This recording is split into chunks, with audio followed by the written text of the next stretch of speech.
দিন নিবে গেছে মম নিষিদ্ধ সমীরে, দীপ নিবে গেছে মম ধীরে ধীরে এসে তুমি যেও না গো ফিরে। এ কি, তুমি কখন ঘরে ঢুকে বসে আছো? আজ ডাক্তারি ক্লাস কি তাড়াতাড়ি শেষ হয়ে গেল? হ্যাঁ, দুটো ক্লাস আজ হয়নি। আচ্ছা কুমু, তুমি কি এখনো আমাদের বাচ্চার জন্য শোক করো? তোমার চোখে জল? না গো, মৃত্যু বাচ্চা প্রসবের ঘটনাটা তো বেশ কয়েক বছর হয়ে গেল। সেই শোক আর কতদিন ধরে রাখবো বলো? তবে তুমি তো জানো, তারপর থেকে কেন জানি না আমার চোখ নিয়ে সমস্যা শুরু হলো। তুমি অবশ্য চেষ্টার কোনো ত্রুটি রাখোনি, তোমার বিদ্যে মতো চিকিৎসা করে যাচ্ছ। তবে ইদানিং চোখ দিয়ে জল পড়া ও মাথার যন্ত্রণা বেড়েই চলেছে। ঠিক আছে, আজ আমি ওষুধ পরিবর্তন করে দেখব, সেক্ষেত্রে যন্ত্রণা নিশ্চয়ই কমবে। ওই কেউ এলো বোধহয়। আমি দেখছি, তুমি বসো। এই যে অবিনাশ, তুমি বাড়িতে আছো? তুমি কি করছো বলো তো? কুমুর চোখ দুটো কি নষ্ট করে দেবে? ভালো ডাক্তার দেখাও। ভালো ডাক্তার এসে আর নতুন চিকিৎসা কি করবে দাদা? ওষুধপত্র তো সব জানাই আছে। ও তাই? তবে তো তোমার সাথে তোমার কলেজের বড় সাহেবদের কোনো প্রভেদ নাই। দেখুন দাদা, আপনি আইন পড়েছেন, ডাক্তারির আপনি কি বুঝবেন? আপনি যখন বিয়ে করবেন তখন আপনার স্ত্রীর সম্পত্তির ব্যাপারে যদি কোনো মোকদ্দমা হয়, তখন কি আমার পরামর্শ মতো চলবেন? আমি চলি, আমার একটা দরকার আছে। কেমন আছো দাদা? আমি তো ভালোই আছি রে, কিন্তু তোর জন্যই চিন্তিত আছি। তোর সাথে দরকারি কিছু কথা আছে। শোন, আমি একজন ভালো ডাক্তারের সাথে কথা বলেছি। অবিনাশ কলেজে চলে যাবার পর তিনি কাল তোকে দেখতে আসবেন। দাদা, তোমার পায়ে পড়ি, আমার স্বামী যে চিকিৎসা করছে তার ব্যাঘাত ঘটিও না, তাতে আমার অশুভ বই শুভ হবে না। কি? ঠিক আছে, বলছিস যখন আমি আর ডাক্তার আনবো না। তবে ওনার সঙ্গে যখন কথা হয়েছে উনি একবার তোকে দেখুন, আর যে ওষুধ বলে যাবেন সেটার ডোজ অনুযায়ী ব্যবহার করে দেখিস কোনো উপকার পাস কি না। আমি আজ চলি, কাল আবার ডাক্তারবাবুকে নিয়ে আসব। আমার দাদা ও স্বামীর মধ্যে আমাকে নিয়ে যে ঠান্ডা লড়াই চলছে, সে ব্যাপারে আমাকে এবার সচেষ্ট হতে হবে। দুজনেই আমার ভালো চায়, কিন্তু আমি কারো মনেই দুঃখ দিতে চাই না। আমাকে এক কাজ করতে হবে, কাল ডাক্তারবাবু দেখে যাবার পর দাদা প্রেসক্রিপশন অনুযায়ী ওষুধ যখন আমায় দেবে, আমাকে পরে সেটা সবার অলক্ষ্যে পাতকুয়ায় ফেলে আসতে হবে। আমার স্বামী যেন এ ব্যাপারে কিচ্ছু বুঝতে না পারে।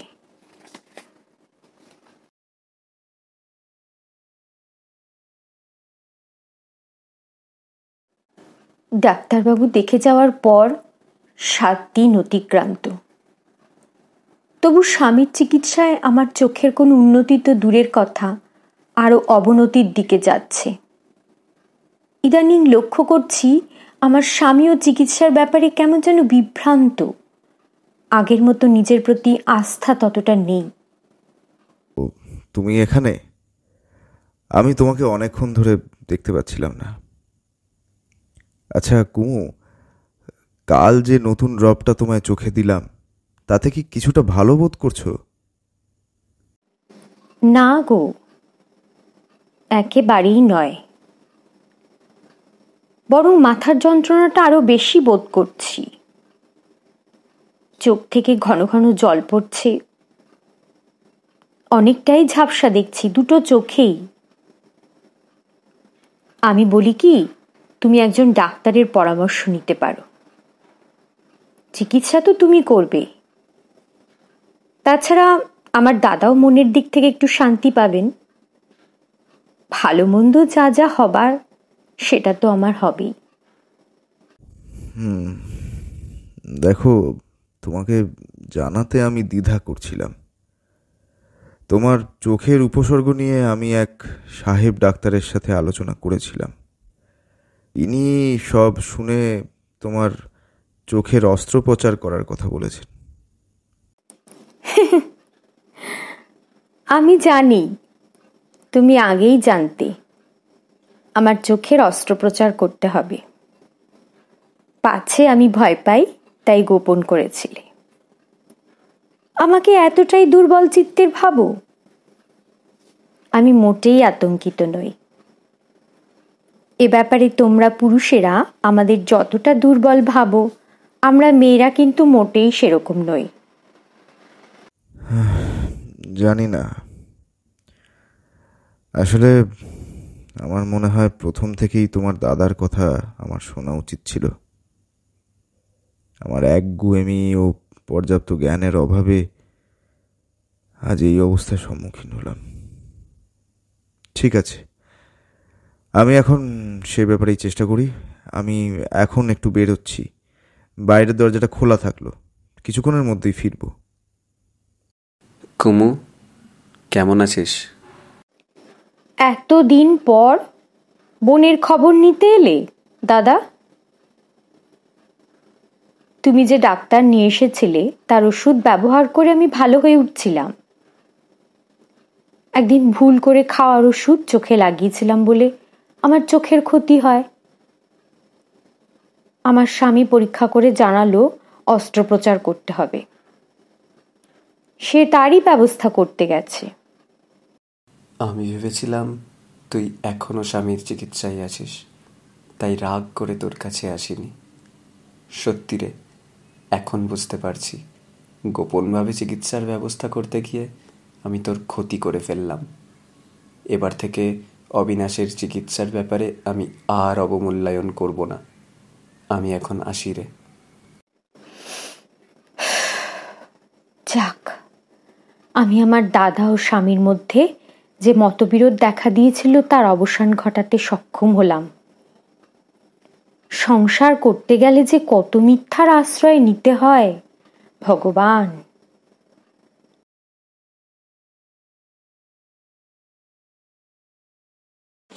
চোখের আলোয় দেখেছিলেন চোখের বাহিরে, অন্তরে আর দেখব যখন আলোক নাহিরে। চোখের আলোয় দেখেছিলেন চোখের বাহিরে। কুমু, ও, তুমি এসেছো? তোমার রাতের খাওয়া হয়েছে তো? দেখো, আমি এখন তোমার কোনো কাজেই লাগছি না। চোখে কিছু দেখতে পাই না বলে নিজেকে কেমন বোঝা মনে হয়। তুমি আমাকে ক্ষমা করো কুমু। অস্ত্রোপচার অসফল হয়ে তোমার চোখ দুটোকে অন্ধ করে দেওয়ার জন্য আমি সম্পূর্ণভাবে দায়ী। আমি যদি সময় মতো তোমায় ডাক্তারের কাছে নিয়ে যেতাম, নিজের চিকিৎসার বাহাদুরি না দেখাতাম, তাহলে হয়তো তোমার চোখ দুটো বাঁচানো যেত। ও কথা বলো না গো। দেখো, আমি যখন তোমার, আমার চোখও তো তোমারই জিনিস। আমার চোখ যদি অন্য কারো চিকিৎসায় নষ্ট হতো, তাহলে মনে খেদ থাকতো। এখন আমি তোমার চোখ দিয়েই পৃথিবীটাকে দেখব। আমি তোমার চোখের দৃষ্টি ফিরিয়ে দিতে পারবো না, তবে তোমার সমস্ত কষ্ট মোচন করে সারা জীবন তোমার পাশে পাশে থাকবো। সেটা কোনো কাজের কথা নয়। তুমি এই বাড়িটাকে অন্ধের হাসপাতাল করে তুলবে, সেটা আমি কখনো হতে দেব না। তোমাকে আর একটা বিয়ে করতে হবে। দেখো কুমু, আমি অহংকারী হতে পারি, কিন্তু এত বড় পাষণ্ড নই যে তোমার এই অসহায় অবস্থা দেখে তোমাকে ছেড়ে আবার নতুন করে বিয়ের কথা ভাববো। আমি সেভাবে বলতে চাইনি। দেখো, আমার এই অবস্থার জন্য তোমার দেখাশোনা ঠিক মতো করতে পারবো না, কিন্তু কাছে যদি একজন সতীনকে পাই, তবে তাকে দিয়ে সে সব কিছু করতে পারবো। ও, তার মানে তুমি বলতে চাইছো আমার সুবিধার জন্য আমি এক দাসীকে বিয়ে করে আমার এই দেবীর সাথে একই আসনে বসাবো? সেটা তো কোনো মতেই হবে না। বরং আমি এবার থেকে তোমার দাসীদের ছুটি দিয়ে তোমার সান্নিধ্যে থেকে তোমাকে সাহায্য করে যাব। এটা আমার পাপের প্রায়শ্চিত্ত। ছি, ও কথা মুখেও এনো না। আমার অন্ধ হয়ে যাওয়াটা ভবিতব্য ছিল। তুমি নিজেকে কেন অপরাধী ভাবছো?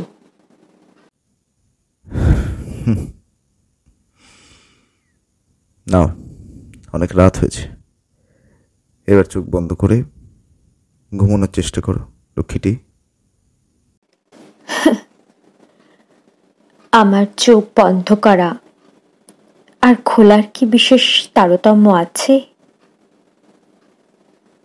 আচ্ছা, আমাদের 5টা ইন্দ্রিয়ের মধ্যে যখন কোনো একটা ইন্দ্রিয় কাজ করে না, তখন শুনেছি অন্য ইন্দ্রিয়গুলো আরো বেশি সক্রিয় হয়ে ওঠে। আমাকে এখন সেই চেষ্টাই করতে হবে। আমাদের দৃষ্টি যতটা দেখতে সাহায্য করে, তার থেকে বেশি বিক্ষিপ্ত করে দেয়। চোখ যখন পাহারা দেয়, কান তখন অলস হয়ে যায়। চোখ ছাড়াও আমাকে অন্য সবার সমকক্ষ হওয়ার চেষ্টা করতে হবে। কি গো, ঘুম আসছে না বুঝি? মনে হচ্ছে অনেক ভাবনা তোমায় গ্রাস করে নিচ্ছে।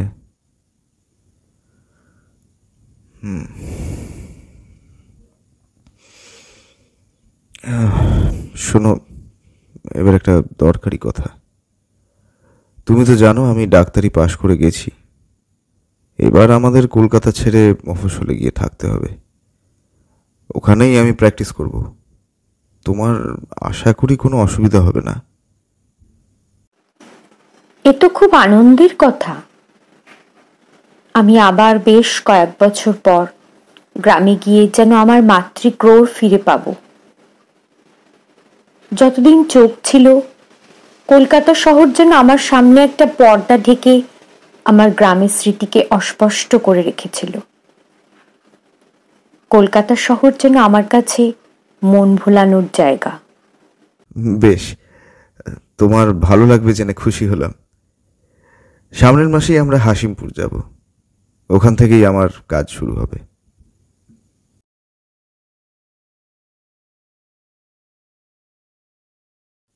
কি ব্যাপার কুমু? ইদানিং বেশ কয়েকদিন থেকে লক্ষ্য করছি তুমি বিমর্ষভাবে দিন যাপন করছো। তোমার কি এখানকার গ্রামের পরিবেশ ভালো লাগছে না? যদি প্রসাধন বা বিনোদনের জন্য তোমার কিছু প্রয়োজন থাকে আমাকে নিঃসংকোচে জানাতে পারো। এখানে প্র্যাকটিস চালিয়ে আমার এখন যথেষ্ট পসার, আর অর্থের অভাব নেই বলতে পারো। দেখো, গ্রামে আমাদের আশা অনেক দিন অতিক্রান্ত। যদিও আমি চোখে দেখি না, তবু বেশ বুঝতে পারি তোমার মধ্যে একটা পরিবর্তন এসেছে। দিনের বেশিরভাগ সময় তোমাকে বাইরে কাজের মধ্যে থাকতে হয়। কিভাবে বেশি টাকা আসবে সেটা ভেবে নিজেকে ব্যস্ত রাখো। আগে যেরকম ভাবে আমরা দুজনে জীবন শুরু করেছিলাম, আজ সেটা পৃথক হয়ে গেছে। দেখো, পরিবর্তন সময় ও পরিস্থিতি অনুযায়ী হতেই পারে। অন্য স্ত্রী লোকেরা সত্যিকার অভাব নিয়ে দুঃখ করে, কারো স্বামী ভালো উপার্জন করে না, কারো স্বামী ভালোবাসে না। তুমি তো দেখছি আকাশ থেকে দুঃখ টেনে নিয়ে আসছো। বাবা অবিনাশ, আছিস নাকি বাড়িতে? কে? আরে পিসিমা যে, কেমন আছো? কতদিন পর তোমার সাথে দেখা। তুই আমার খবর না নিলে কি হবে? আমি তোদের সব খবর রাখি রে। সত্যি তোর কপালটাই খারাপ রে, না হলে। থাক থাক বলি বৌমা, তুমি তো কপাল দোষে দুই চোখ খুইয়ে বসে আছো। এখন আমাদের অবিনাশের অন্ধ স্ত্রী নিয়ে ঘর কন্যা চালাবে কি করে? ওর আর একটা বিয়ে থাওয়া দিয়ে দাও। পিসিমা, কি বলছো? আহা, অন্যায় কি বলেছি? আচ্ছা বৌমা, তুমি বলো তো বাছা। পিসিমা ভালো লোকের কাছে পরামর্শ নিচ্ছেন। যার গাঁট কাটতে হবে তার কাছে কি কেউ পরামর্শ নেয়? সেটা ঠিক। আচ্ছা, আমরা দুজনে গোপন পরামর্শ করে নেব। কি বলিস অবিনাশ? ওসব কথা ছাড়ো পিসিমা, কাজের কথা শোনো। আত্মীয়র মতো বউয়ের সাহায্য করতে পারে এমন কোনো ভদ্র ঘরের কোনো মেয়ের সন্ধান কি তুমি দিতে পারো? ও চোখে দেখতে পায় না, সব সময়ের সঙ্গিনী হয়ে কেউ থাকলে আমি নিশ্চিন্ত হই। আছে বই কি, আমার ভাসুরের এক মেয়ে আছে। মেয়েটা যেমন সুন্দরী তেমনি লক্ষ্মী। বিয়ের বয়স হয়েছে, কিন্তু তেমন ভালো ঘরের সন্ধান পায়নি বলে এখনো বিয়ে হয়নি। তোর মতো কুলিন পেলে এখনই বিয়ে দিয়ে দেয়। আরে ধুর, বিয়ের কথা কখন বললাম? ও মা, বিয়ে না করলে ভদ্র ঘরের মেয়ে এমনি তোর বাড়িতে এমনি পড়ে থাকবে কেন? কি যে তোর বুদ্ধি! এই বুদ্ধি নিয়ে কি করে ডাক্তারি করিস? আমি যাই, আমার আন্নিকে সময় হলো। আচ্ছা, যে সময়টা আমি প্রথম অন্ধ হই তখন তুমি আমার সব সময়ের সঙ্গিনী না ভেবে এখন, মানে যখন আমি অনেক কাজই নিজে সারতে পারি, তখন সঙ্গিনীর কথা ভাবছো কেন? এই হচ্ছে তোমাদের সন্দেহপাতিক স্বভাব। কোনো কিছু ভালো ভাবতে গেলে সেই ভাবনার পিছনে অহেতুক রহস্য খোঁজার চেষ্টা করো।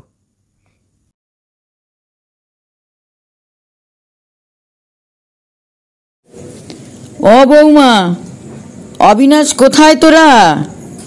এই দেখ কে এসেছে। কে এসেছে পিসিমা? বৌমা, যে ভাসুরজির কথা বলেছিলাম এই হলো সে, হেমাঙ্গিনী। আজ দেশ থেকে এসেছে। হিমু, এ হলো তোমার দিদি, প্রণাম করো। এসো বোন, আমার ঘরে এসো, তোমার সাথে কথা বলি।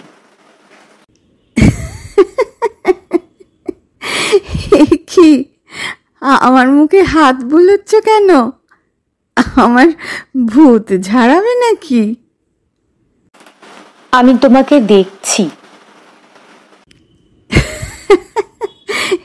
দেখছো?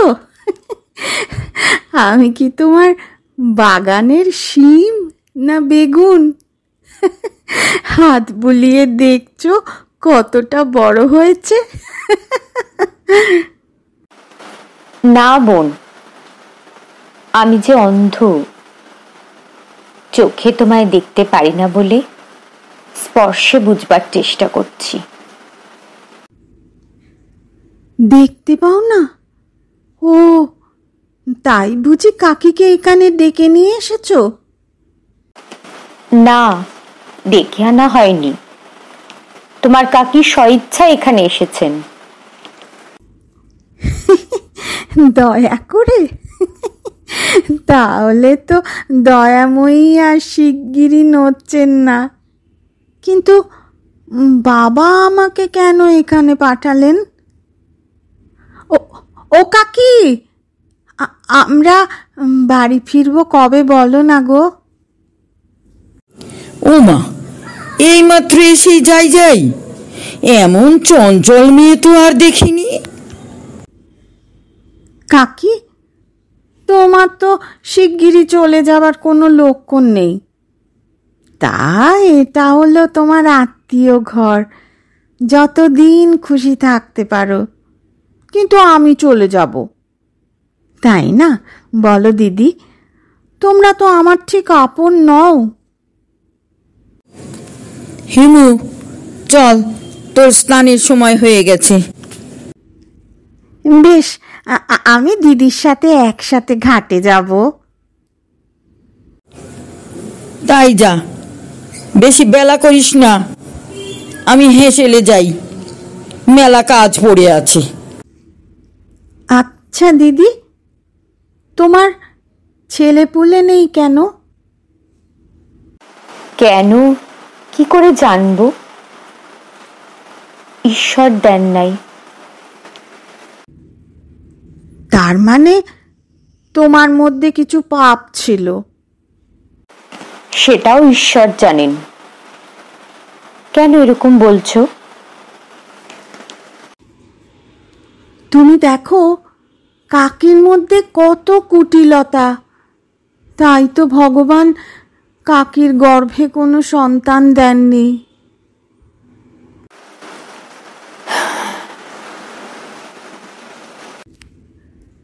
ওমা, আমার কথায় তোমার নিঃশ্বাস পড়ে? আমার কথা তো কেউ আবার গেরাজ্জি করে নাকি? অবশ্য আমিও কারো কথায় কিচ্ছুটি মনে করি না। আমি যেমন, আমি তেমনি বরাবর থাকবো। চলো, আর দেরি করা ঠিক হবে না, ঘাটে চলো।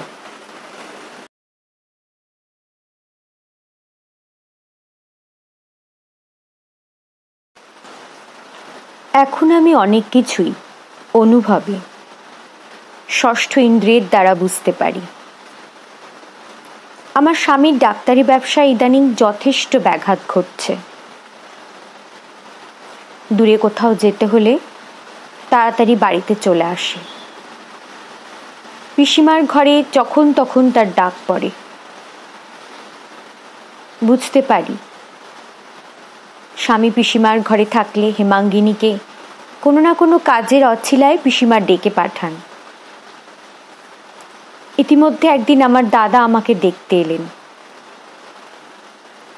আমি জানতাম এখানকার হালচাল দাদার অগোচরে থাকবে না।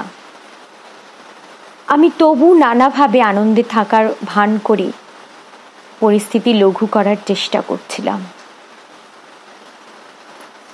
আইনজ্ঞ দাদার পর্যবেক্ষণ ক্ষমতায় সেটা বিশেষ কার্যকরী হলো না। দাদা বেশি দিন থাকতে পারলেন না। আমার স্বামী যেরকম অস্থিরতা দেখাতে শুরু করলো, একসময় সেটা প্রকাশ্য রূঢ়তার আকার ধারণ করলো। আমার দাদা চলে গেলেন। চৈত্র মাসের শেষে আজ ঝড়ের আভাস পেলাম। ভিজে মাটির গন্ধও নাকে এলো। কানে এলো কিছু চিৎকার ধ্বনি, যারা এখনো নিরাপদ জায়গায় পৌঁছতে পারেনি। আমি আমার প্রাণের ঠাকুরকে প্রণাম জানিয়ে বললাম, প্রভু, বাইরের ঝড় তো একটু পরেই থেমে যাবে। আমার মনের মধ্যে যে ঝড় বয়ে চলেছে তা কবে থামবে বলতে পারো? এ কি দিদি, একা অন্ধকার ঘরে কি 7-5 ভেবে চলেছ? আলো জ্বালা হয়নি কেন গো? সেরকম কিছু ভাবছি না বোন। আর আমি ঘরে একা থাকলে দীপ জ্বালা হয় না। যদি আগুন লেগে কোনো দুর্ঘটনা ঘটে। কি রে হিমু, এই ঘরে বাতি জ্বালাসনি?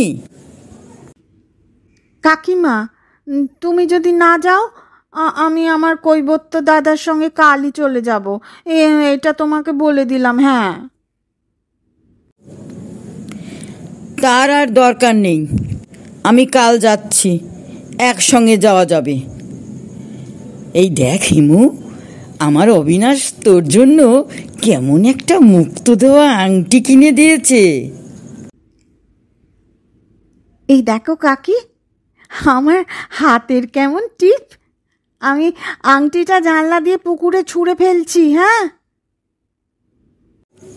বৌমা, তুমি দয়া করে এই মেয়েটার ছেলে মানুষই অবিনাশকে বলো না। ছেলে আমার তাহলে মনে খুব দুঃখ পাবে। আপনি নিশ্চিন্ত থাকুন পিসিমা, আমি তাকে জানাবো না। দিদি, কাল সকালেই আমরা চলে যাচ্ছি। আমাকে মনে রাখিস দিদি। অন্ধ কিছু ভোলে না বোন। আমার তো কোনো জগৎ নেই, তাই আমি মন নিয়েই থাকি।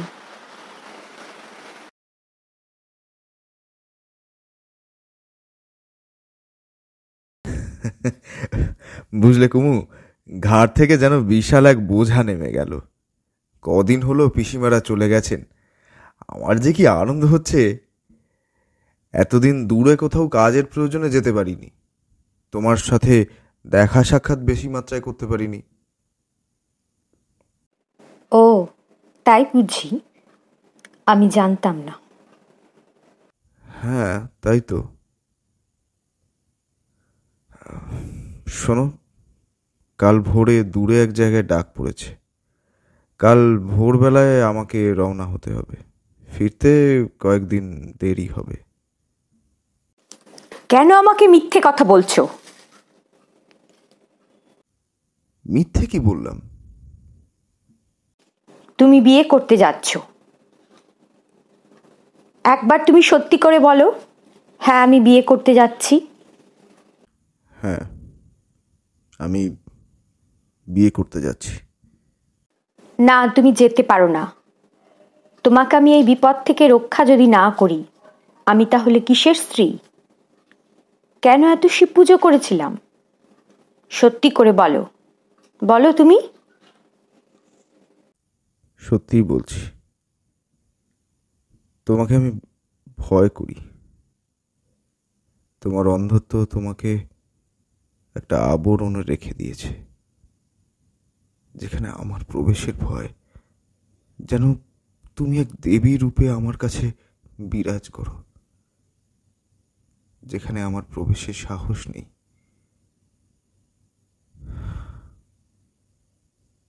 তোমাকে নিয়ে নিত্যকর্ম করা যায় না। আমার দিকে চেয়ে দেখো, আমি এক সামান্য নারী। অযথা আমাকে দেবতার আসনে বসিয়ে রেখো না। আমি যদি সতী হই, তবে ভগবান সাক্ষী থাকলেন, তুমি কোনো মতেই এই পাপ কাজ করতে পারবে না। আর যদি করো, তবে হয় আমি বিধবা হব, না হলে হেমাঙ্গিনী বাঁচবে না। তুমি যেতে চাও, যাও। তোমার সামনেই আমি এই দরজা বন্ধ করলাম। তোমার শুভবুদ্ধি ফিরে এলেই এই দরজা খোলা পাবে, না হলে নয়।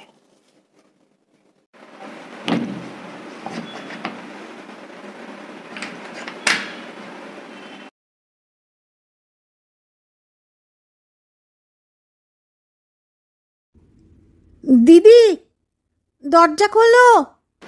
দিদি, দরজাটা খোলো। আমি তোমার বোন এসেছি। দিদি, খোলো দরজা। কে কে কোথায় আছো? দেখো, শিগগিরই দরজা ভাঙো, না জানি দিদির কিছু বিপদ হলো কিনা। চলো চলো দিদি, দিদি, এ কি দিদি? অজ্ঞান হয়ে গেছে। দিদি, ও দিদি, এই দেখো, আমি এসেছি। দিদি, তুমি তুমি আমায় আশীর্বাদ করবে না?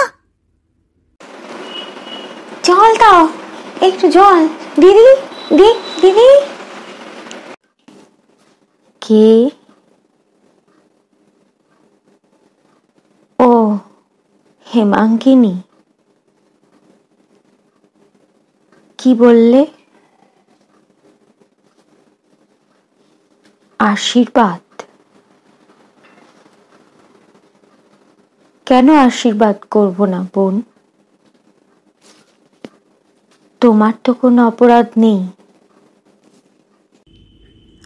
অপরাধ? তুমি বিয়ে করলে অপরাধ হয় না, আর আমি করলেই অপরাধ? শুধু আমাকে আশীর্বাদ করলে তো হবে না, তোমার সতীর হস্তে আমাকেও তোমার ভগ্নিপতিকেও বরণ করে নিতে হবে। তুমি তাকে লজ্জা করলে চলবে না। বলো তো, তাকে ভিতরে ডেকে আনি। বেশ, আনো।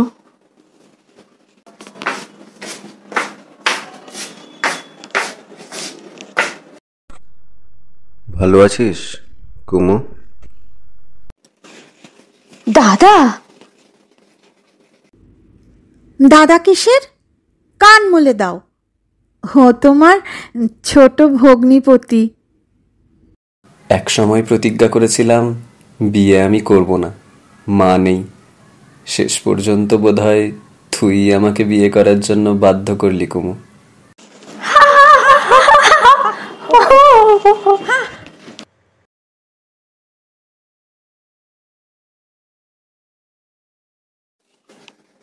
কে তুমি? তোমার দাদা আমাকে বাঁচিয়েছেন। জানি না কিছুদিন আমি কেনই বা মোহের মধ্যে নিজেকে জড়িয়ে ফেলেছিলাম। সেদিন নৌকো করে যাওয়ার সময় তুমুল ঝড় উঠল। প্রাণের ভয় এসেছিল। ভাবছিলাম এই বুঝি আমার জীবনের শেষ দিন। তোমার কথা খুব মনে পড়ছিল। ভগবান সাক্ষী রেখে তোমার সেই কথা কি তাহলে সত্যি হতে চলেছে? ভয় মিশ্রিত এক ভালো লাগা ঘিরে ধরল। জানি না শেষ পর্যন্ত কিভাবে মথুরগঞ্জে পৌঁছলাম। পৌঁছে শুনি আগের দিন তোমার দাদার সাথে হেমাঙ্গিনীর বিয়ে হয়ে যায়। কি লজ্জায় ও কি আনন্দে যে আমি এখানে ফিরে এসেছি সেটা তোমায় বুঝিয়ে বলতে পারবো না।